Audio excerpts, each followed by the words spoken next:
Many famous franchises that millions of consumers know and love are closing in this 2024 economy. We will let you know the secrets to avoiding investing in a franchise that is on a downward trajectory. Let's take a look at examples of franchise systems that have collapsed or are on a downward trajectory. First off, we have Fuddruckers, which I admit as a child growing up in the suburbs of Washington, D.C. in Northern Virginia, I love going to. Fuddruckers is expected to close all locations by the end of the year. Their current CEO says that it is a rumor, but usually where there is smoke, there is fire. Next, we have Red Lobster, which is closing roughly 50 locations as they enter bankruptcy. It is a casual dining concept, which is a category getting hit extra hard, and apparently they had a failed all-you-can-eat shrimp promotion that, according to the Wall Street Journal, contributed to millions of dollars in losses. Another example is Pizza Hut. Pizza Hut has announced it is planning to close roughly 500 locations over the next 2 years. Pizza Hut, which is owned by public franchise company Yum Brands, has been hit hard in recent years as it loses ground in the pizza wars to competitors such as Domino's, who have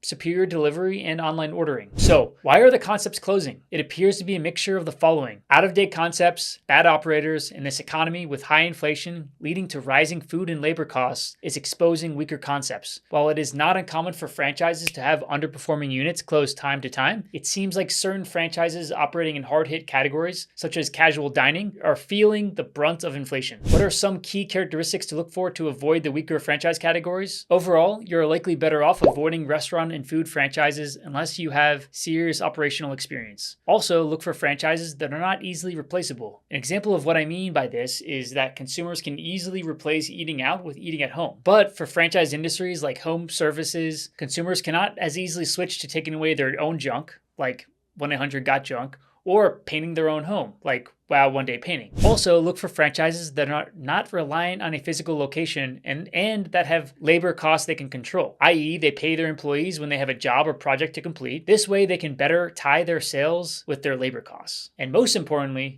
see the numbers before investing. On Vetted Biz, we have key franchise health metrics such as gross sales, earnings, growth rates, closure rates, failure rates, and more on over 2,000 franchises. Visit us today to see how we can help you avoid costly investment mistakes in the franchise industry. I'm Jack Fandaro, co-founder of Vetted Biz, and thanks for listening.